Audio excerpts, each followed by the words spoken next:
Hi, I'm Stuart McIntosh. I drive a BMW 318 IS.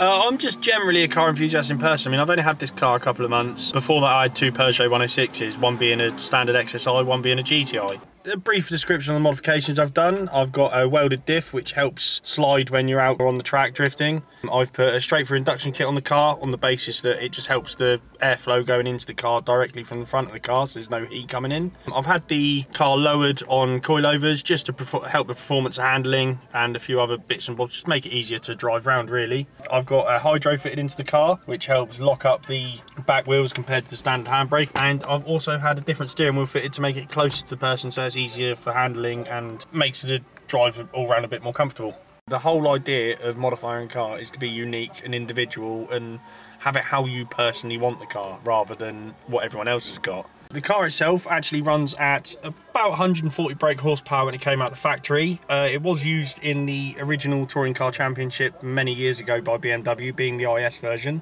It's a 4-cylinder 16-valve engine, and that's pretty much all I know. The reason why I really joined the car scene and the modified car scene basically is because I've always had an interest in cars since I was about 12, 13 years old, and my best mate up the road had a really nice Vauxhall Corsa many years ago.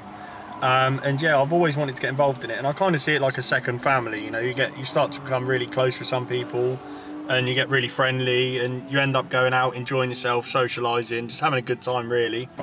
Benefits of being in the car scene and part of Car Club is if you ever have any issues with your car, anything breaks, there's always someone that's part of the car scene that will have some idea of what it could be. Car meets themselves. Go to quite a few car meets, go to like Matcham's Raceway every other Wednesday when it's on. Most Friday evenings I go chill out down places and like meet up with the local guys. We do quite a few big car shows, go to tracks. We got Beamer Fest this year because there's quite a few BMWs about in the area. Modified Mania this year, which we actually went to last year as a club, and it was one of the best days I've had in a while. I've not had so much fun, there's so much going on, so many friendly people. And it's just really good to be involved in because the amount of people that are around, and it just makes life a bit better, you know. You've got somewhere to go, you've always got someone to turn to. Things that I'll benefit and enjoy is seeing like cars that are out of the ordinary, you know, ones you don't see every day on the roads of Bournemouth, Poole and Dorset. It's going places somewhere new, seeing everyone else's own style, because everyone has their own style, they have their own unique way of doing things, you know. Not everyone has the same standard way of designing a car, same standard way of modifying a car. It's good to meet new people and like people all up and down the country, no matter where you go. If you've got a passion is about cars, I'll say 99.9% of the time you'll get on because you have the same thing, you enjoy cars. Car manufacturers, fingers crossed, they're going to start realising that people do like modified cars. People do like the fact they like their cars lowered, they do like their cars to have more of a stance.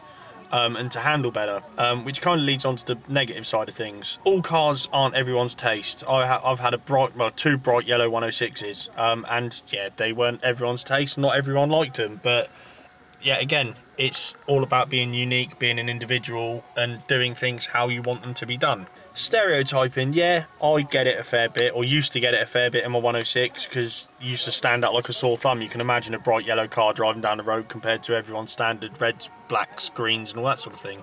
Yeah, you do get a hell of a lot of it. You get people looking at you, especially if you've got a loud sound system, big exhaust. The worst one that myself and a few other guys have had is vandalism. People either jealous or don't like it, so they will take their aggression out on it. If they're just pissed and think someone spent a lot of money on that car, let's knock their wind mirror clean off or key up their paintwork or do something along them sort of lines, it just means you can have to fork out more money just to get the car running again, which is a shame because, you know, a lot of people put a lot of time and effort into their cars.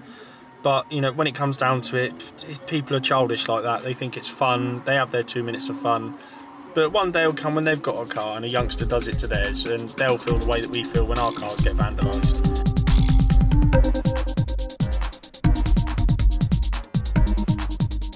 Are you satisfied with the response here? If not, click another one.